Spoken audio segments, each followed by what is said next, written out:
Hello, very good morning. मेरा नाम राखी है और आज हम स्टार्ट करने जा रहे हैं पार्ट 3 ऑफ द चैप्टर रासायनिक अभिक्रिया एवं समीकरण, chemical reaction and equations. Part number 2 में जैसे कि हम जानते हैं कि केमिकल रिएक्शंस 5 टाइप्स की होती हैं। पार्ट नंबर 2 में हम 3 टाइप्स की केमिकल रिएक्शंस कवर कर चुके हैं, जो कि कॉम्बिनेशन रिएक्शन, डिकम्पोजिशन रिएक्शन और एक्सोथर्मिक एंड एंडोथर्मिक रिएक्शंस। तो बाकी की 2 टाइप्स की जो रिएक्शंस हैं, displacement reaction and oxidation and reduction reactions, आज इस पार्ट में हम कवर करेंगे। तो स्टार्ट करते हैं। सबसे पहले विस्थापन अभिक्रिया, डिस्प्लेसमेंट रिएक्शन। जैसे कि नाम से ही पता चल रहा है, डिस्प्लेसमेंट रिएक्शन यानी किसी का प्लेस चेंज करना, उसे डिस्प्लेस कर देना। किसी का भी डिस्प्लेस किसका कर सकते हैं हम? जो कम क्रियाशील है, जो कमजोर व्यक्ति है, अधिक बलशाली व्यक्ति कमजोर व्यक्ति का डिस्प्लेसमेंट कर देता है। उसी तरीके से रिएक्शंस, केमिकल रिएक्शंस में भी जो अधिक क्रियाशील होते हैं वो कम क्रियाशील एलिमेंट का डिस्प्लेसमेंट कर देते हैं, तो वो हुई डिस्प्लेसमेंट रिएक्शन। डिस्प्लेसमेंट रिएक्शंस भी 2 टाइप्स की होती है। ये देखिए विस्थापन अभिक्रिया, displacement reactions. More reactive elements जो हैं वो डिस्प्लेस कर देते हैं लेस रिएक्टिव एलिमेंट्स का। किसी भी रिएक्शन में मोर रिएक्टिव एलिमेंट्स, अधिक क्रियाशील जो एलिमेंट्स हैं, जो तत्व हैं, वो लेस रिएक्टिव तत्वों की डिस्प्लेसमेंट कर देते हैं रिएक्शन में। Single displacement reaction and double displacement reaction, ये 2 टाइप्स की होती हैं, single displacement and double displacement. इसका एग्जांपल देखिए, ये है zinc metal, Zn solid state में है और कॉपर सल्फेट का एक्वस सॉल्यूशन है। कॉपर सल्फेट का जो एक्वस सॉल्यूशन होता है वो ब्लू इन कलर होता है, ब्लूइश कलर का होता है, बहुत ही प्रिटी ब्लू कलर का होता है कॉपर सल्फेट। जब जिंक मेटल की रिएक्शन होती है कॉपर सल्फेट से, क्योंकि जिंक जो है मोर रिएक्टिव है than copper, zinc more reactive है कॉपर से, तो ये इसकी जगह को डिस्प्लेस कर देता है, कॉपर को निकाल बाहर कर देता है और जिंक खुद कॉपर की जगह पे बैठ जाता है। तो बन जाएगा जिंक सल्फेट और कॉपर। फिर से देखें, जिंक मेटल रिएक्शन कर रहा है कॉपर सल्फेट से और बना रहा है जिंक सल्फेट। जिंक सल्फेट का जो एक्वस सॉल्यूशन है वो कलरलेस होता है, जबकि कॉपर सल्फेट का जो सॉल्यूशन है वो ब्लू इन कलर है और जिंक सल्फेट का जो सॉल्यूशन है वो कलरलेस है और कॉपर मेटल ब्राउनिश जो है वो अलग हो जाता है। ठीक है, ये रिएक्शन है सिंगल डिस्प्लेसमेंट रिएक्शन, क्योंकि ये इसका एग्जांपल है, केवल एक जिंक कॉपर को डिस्प्लेस कर रहा है और उसकी जगह पर आ रहा है और कॉपर इस रिएक्शन से बाहर निकल रहा है। ये हुआ सिंगल डिस्प्लेसमेंट रिएक्शन। सेकंड है double displacement reactions. Double displacement जैसे कि नाम से ही पता चल रहा है, जिसमें कि डबल एलिमेंट्स का डिस्प्लेसमेंट हो रहा है। ये देखिए, सिल्वर नाइट्रेट का जो एक्वस सॉल्यूशन है वो सोडियम ब्रोमाइड के एक्वस सॉल्यूशन से रिएक्शन करता है। सिल्वर नाइट्रेट का एक्वस सॉल्यूशन सोडियम ब्रोमाइड के एक्वस सॉल्यूशन से रिएक्शन करके बनाता है सिल्वर ब्रोमाइड और सोडियम नाइट्रेट। ये जो नाइट्रेट है ये सोडियम के पास चला जाता है और ये जो ब्रोमाइड ग्रुप है वो सिल्वर के पास आ जाता है और सिल्वर ब्रोमाइड और सोडियम नाइट्रेट का निर्माण होता है। ये डबल डिस्प्लेसमेंट है, यहाँ से नाइट्रेट भाग रहा है यहाँ तक और यहाँ से ब्रोमाइड भाग रहा है यहाँ तक। इस तरीके से डबल डिस्प्लेसमेंट हो रहा है। सिल्वर ब्रोमाइड जो येलोइश पीपीटी बनती है और सोडियम नाइट्रेट एक्वस सॉल्यूशन अलग हो जाता है। तो ये बात हुई डबल डिस्प्लेसमेंट रिएक्शंस की। उसके बाद अगर हम बात करें oxidation and reduction reactions. Oxidation जैसे नाम से ही पता चल रहा है कि किसी में ऑक्सीजन का जुड़ना ऑक्सीडेशन, और इसी का अपोजिट किसी में से ऑक्सीजन का निकलना, removal of oxygen, is reduction. ये देखिए, एडिंग ऑफ ऑक्सीजन, ऑक्सीकरण क्या है? एडिंग ऑफ ऑक्सीजन, ऑक्सीजन का जुड़ना ऑक्सीकरण, और इसी का अपोजिट अपचयन क्या है? रिडक्शन।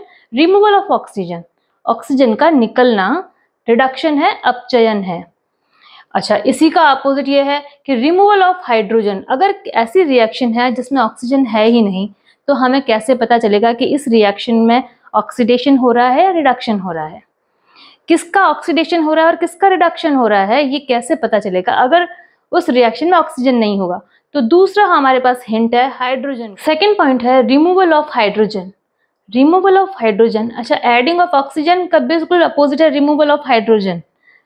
रिमूवल ऑफ हाइड्रोजन जो है, अगर ऑक्सीडेशन है तो इसी का अपोजिट हो जाएगा कि एडिंग ऑफ हाइड्रोजन।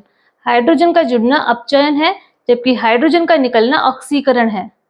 ठीक है, अब तीसरी बात आती है, अगर रिएक्शन में ऑक्सीजन भी नहीं है और हाइड्रोजन भी नहीं है, तब हम कैसे पता करेंगे कि इसका ऑक्सीडेशन हो रहा है, इसका रिडक्शन हो रहा है। तो तीसरा पॉइंट आता है एडिशन ऑफ नॉन मेटल। हम जानते हैं कि नॉन मेटल्स की प्रवृत्ति होती है इलेक्ट्रॉन ग्रहण करने की, मेटल्स की प्रवृत्ति होती है इलेक्ट्रॉनों को त्यागने की। और क्योंकि हम मेटल्स नॉन मेटल्स चैप्टर कर चुके हैं बच्चों, तो हमें ये अच्छे से पता है। अगर ऑक्सीजन जो है विद्युत ऋणी है, क्योंकि इलेक्ट्रोनेगेटिव है, क्योंकि ऑक्सीजन की जो आउटर मोस्ट शेल में जो 6 इलेक्ट्रॉन्स हैं वो अपना ऑक्टेट कंप्लीट करने के लिए 2 इलेक्ट्रॉन्स लेने की इच्छा रखते हैं। तो जब वो इलेक्ट्रॉन ग्रहण करने की इच्छा रखता है, इसका मतलब ये हुआ कि ये ऐसा एलिमेंट है जो इलेक्ट्रॉन लेना चाहता है। नॉन मेटल्स जो होते हैं उनमें भी यही गुण होता है कि वो इलेक्ट्रॉन लेना चाहते हैं। मेटल्स में ये गुण नहीं पाया जाता, जबकि नॉन मेटल्स में ये गुण पाया जाता है ऑक्सीजन के जैसे ही, कि वो भी इलेक्ट्रॉन ग्रहण करना चाहते हैं। तो अगर ऑक्सीजन जुड़ रहा है तो इसी तरीके से एडिशन ऑफ नॉन मेटल्स भी बोल सकते हैं। तो एडिशन ऑफ नॉन मेटल्स कहलाता है ऑक्सीडेशन। समझ रहे हैं इस बात को? एडिशन ऑफ नॉन मेटल्स कहला रहा है ऑक्सीडेशन, जबकि रिमूवल ऑफ नॉन मेटल्स कहलाता है अपचयन, reduction. Next, removal of metals. Removal of metals, देखिए हमने पहले बोला है कि removal of hydrogen is oxidation. हमें पता है कि हाइड्रोजन भी इलेक्ट्रॉन त्याग कर मेटल्स की तरह बिहेव करता है। अगर रिमूवल ऑफ हाइड्रोजन है तो हम रिमूवल ऑफ मेटल्स भी बोल सकते हैं, क्योंकि मेटल्स के और हाइड्रोजन की प्रॉपर्टीज सेम है। तो रिमूवल ऑफ हाइड्रोजन है तो हम रिमूवल ऑफ मेटल्स भी ऑक्सीडेशन बोल सकते हैं। तो removal of metals is oxidation, इसी का अपोजिट है addition of metals is reduction, अपचयन। उसके बाद बात आती है एडिशन ऑफ इलेक्ट्रोनेगेटिव एटम, क्योंकि ऑक्सीजन जो है इलेक्ट्रोनेगेटिव एटम है, ऑक्सीजन में इलेक्ट्रोनेगेटिविटी पाई जाती है। ये ऑक्टेट कंप्लीट करने के लिए इलेक्ट्रॉन्स को खींचने की क्षमता रखता है और इलेक्ट्रोनेगेटिव एलिमेंट है, ये इलेक्ट्रोनेगेटिव एटम है। तो एडिशन ऑफ ऑक्सीजन होगा तो हम addition of more electronegative atom भी ऑक्सीडेशन बोल सकते हैं। तो addition of electronegative atom is oxidation. अगर रिएक्शन में ऑक्सीजन नहीं है, हाइड्रोजन नहीं है, कोई दूसरे ही एटम्स हैं, अब उनमें अगर हम देखेंगे कि इलेक्ट्रोनेगेटिव एटम कौन सा है, तो हम उसका पता कर सकते हैं कि इस नेगेटिव एटम का, इस इलेक्ट्रोनेगेटिव एटम का जुड़ना इस एलिमेंट के लिए ऑक्सीडेशन है। तो addition of electronegative atom is oxidation, और इसी का अपोजिट है removal of electronegative atom is reduction. उसके बाद 6 पॉइंट आता है रिमूवल ऑफ इलेक्ट्रोपॉजिटिव एटम। जब इलेक्ट्रोनेगेटिव एटम का एडिशन कर रहे हैं तो इसी का अपोजिट हो जाएगा रिमूवल ऑफ इलेक्ट्रोपॉजिटिव एटम, और उसी का अपोजिट रिडक्शन में आ जाएगा एडिशन ऑफ इलेक्ट्रोपॉजिटिव एटम। अगर हम ऑक्सीडेशन का याद रखेंगे तो साथ साथ में रिडक्शन में अपने आप ही याद होता रहेगा। अच्छा, बात करें हम increase in oxidation number. Oxidation number जैसे आप बड़ी क्लासेस में आएंगे अभी 11th 12th में, तो आपको ऑक्सीडेशन नंबर्स भी सिखाए जाएंगे। बट अभी आपको 10th की लेवल तक आपको इतना 4th पॉइंट तक याद रख लेंगे, इतना ही बहुत है, सफिशिएंट है, ये एक्स्ट्रा नॉलेज है आपकी। इसमें इंक्रीज इन ऑक्सीडेशन नंबर क्या है? ये पॉजिटिव चार्ज में इंक्रीजिंग कहलाता है। ऑक्सीडेशन नंबर यानी पॉजिटिव चार्ज में इंक्रीज होना। अगर पॉजिटिव चार्जेस में इंक्रीजिंग हो रहा है तो ये ऑक्सीडेशन है। तो ऑक्सीडेशन नंबर अगर इंक्रीज हो रहा है, पॉजिटिव चार्ज इंक्रीज हो रहा है, तो ये ऑक्सीडेशन है।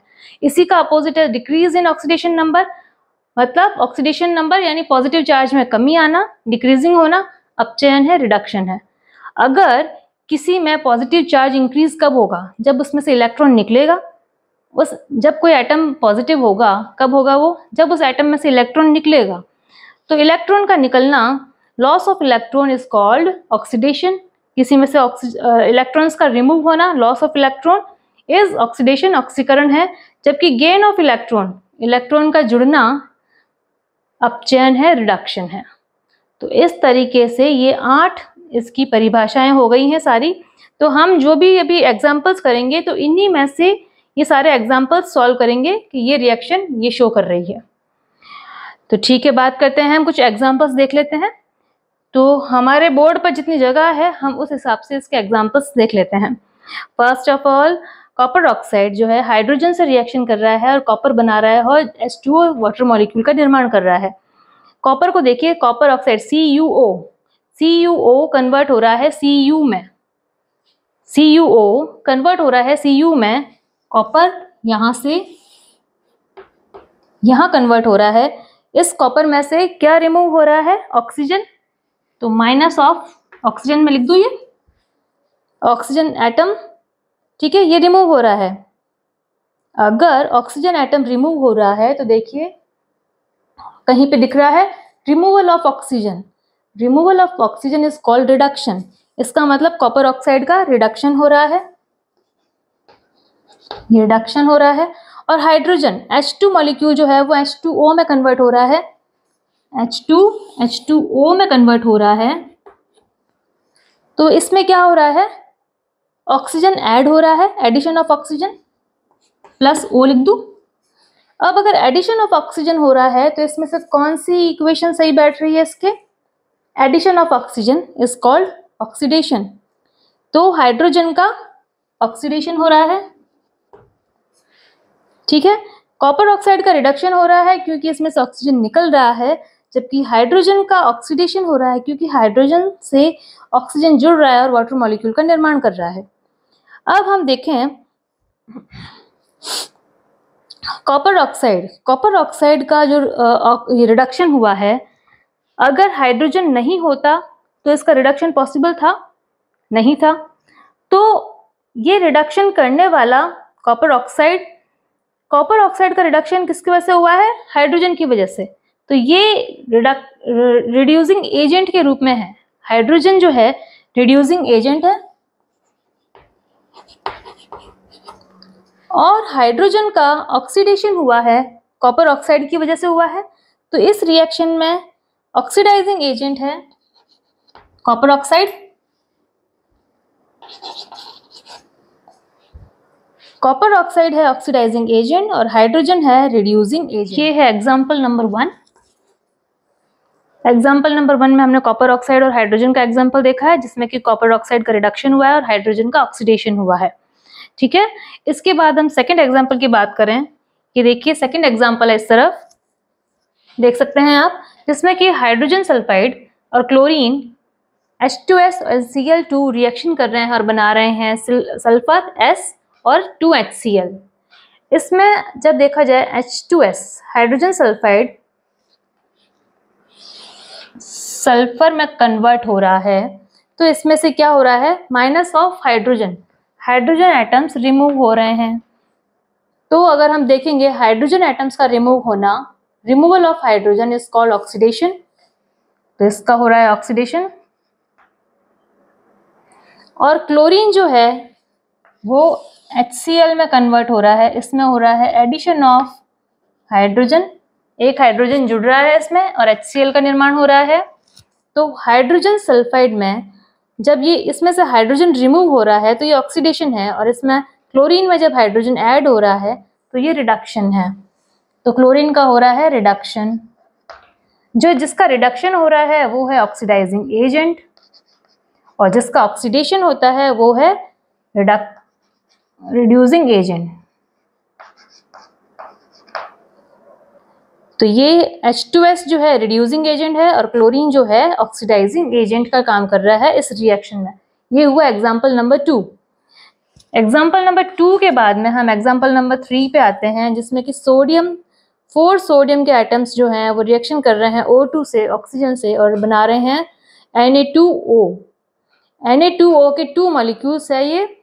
तो अब देखिए सोडियम जो है, ये देखिए ये कॉम्बिनेशन रिएक्शन है जिसमें कि A और B रिएक्शन करके C का निर्माण कर रहे हैं। यहाँ 2 प्रोडक्ट नहीं बन रहे हैं, केवल एक ही प्रोडक्ट बन रहा है, A + B gives an C। Combination reaction है ये। अब इसमें जब सोडियम जो है Na कन्वर्ट हो रहा है Na2O, इसमें ऑक्सीजन ऐड हो रहा है प्लस O, ऑक्सीजन का जुड़ना कहलाता है oxidation. Adding of oxygen is called oxidation. देखिए इसका हुआ है ऑक्सीडेशन, और इस ऑक्सीजन से जुड़ रहा है Na2O यानी सोडियम।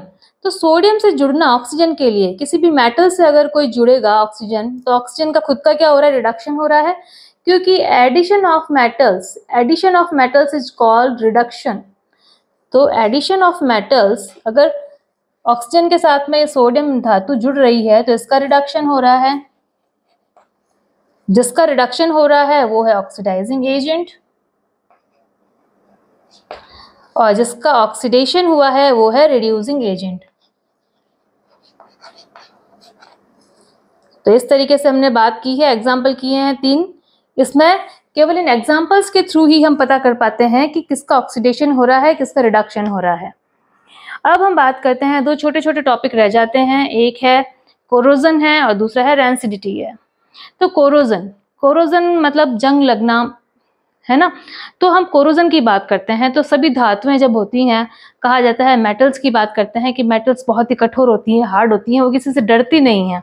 जैसे कहते हैं कि आयरन मैन, सपोज एक आयरन मैन है, आप इमेजिनरी एक आयरन मैन अपने दिमाग में सोच लीजिए।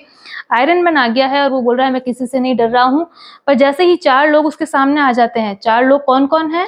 4 लोग है, एयर है, एसिड है, मॉइस्चर है और वाटर है। अगर 4 air, acid, moisture and water उसके सामने आ गया तो वो मेटल भी डरने लग जाता है। क्यों डरता है? क्योंकि मेटल्स जो है मॉइस्चर, एयर, एसिड और वाटर से रिएक्शन करके कोरोजन का रीजन बनता है। इस तरीके से मेटल्स जो है powdery substance, reddish brownish powdery substance में कन्वर्ट हो जाते हैं। बहुत बड़े बड़े ब्रिज हैं जो अब थे में कन्वर्ट हो गए हैं, क्योंकि इतना ज़्यादा कोरोजन से वो पाउडरी सब्सटेंस में कन्वर्ट हो गए और ब्रिज इतने वीक हो गए और वो किसी काम के नहीं रहे। कोरोजन के कुछ एग्जाम्पल्स हैं, जैसे रस्टिंग ऑफ आयरन, आयरन को जंग लगना, लोहे को जंग लगना, ब्लैकनिंग ऑफ सिल्वर, चांदी का काला पड़ना, और green coating over copper, copper पे ग्रीन कोटिंग का आना। जैसे स्टैच्यू ऑफ लिबर्टी जो है उसके ऊपर ग्रीन कोटिंग, ग्रीन परत जम गई है उस कॉपर के ऊपर, क्योंकि वो कॉपर की है। तो इस तरीके से मेटल्स पर कोरोजन का इफेक्ट पड़ता है। अच्छा, अब हम बात करते हैं, दूसरा पॉइंट आता है हमारा रैंसिडिटी, यानी विकृत गंधता। रैंसिडिटी क्या है? रैंसिडिटी एक प्रोसेस है, ऐसा प्रोसेस है जिसमें कि ऑक्सीडेशन होता है, किसका? फैट और ऑयल का ऑक्सीडेशन होता है। कौन से फैट और ऑयल का? जो कि फूड में प्रेजेंट है। फूड में प्रेजेंट फैट और ऑयल का ऑक्सीडेशन होता है, उसका रिजल्ट ये निकलता है कि उस फूड की टेस्ट चेंज हो जाती है, स्मेल चेंज हो जाती है, वो रैंसिड फूड कहलाता है, वो रैंसिड फूड। और ये जो प्रोसेस है ये रैंसिडिटी कहलाती है। तो किसी भी फूड आइटम में से जब वो फूड आइटम में जो ऑयल है, फैट है, उसकी स्मेल चेंज हो जाएगी, उसका टेस्ट चेंज हो जाएगा ड्यू टू उसका ऑक्सीडेशन, वो रैंसिडिटी कहलाता है। रैंसिडिटी से बचने के लिए एयर टाइट डब्बों में फूड को प्रिजर्व किया जाता है। आपने मार्केट में देखा होगा कि बहुत सारे पैकेट्स में चिप्स आते हैं, मैं कंपनीज के नाम नहीं बोलूँगी, बट बहुत से चिप्स के पैकेट्स आते हैं जिसमें फूले हुए एयर भरी होती है। वो एयर नहीं है, वो नाइट्रोजन गैस है। नाइट्रोजन गैस इसलिए है क्योंकि वो ऑक्सीजन के कांटेक्ट से दूर रहे। अगर वो चिप्स ऑक्सीजन के कांटेक्ट में आती है तो ऑक्सीडाइज हो जाती है और रैंसिडिटी का कारण बन जाती है। और इस तरीके से फूड को दूर रखा जाता है, उसको फूड को प्रिजर्व करने के लिए हम फ्रिज में रखते हैं या एयर टाइट डब्बों में पैक करते हैं ताकि ये एयर से दूर रहे। ठीक है बच्चों, तो ये लास्ट टॉपिक था हमारा इस लेसन का, रैंसिडिटी और कोरोजन।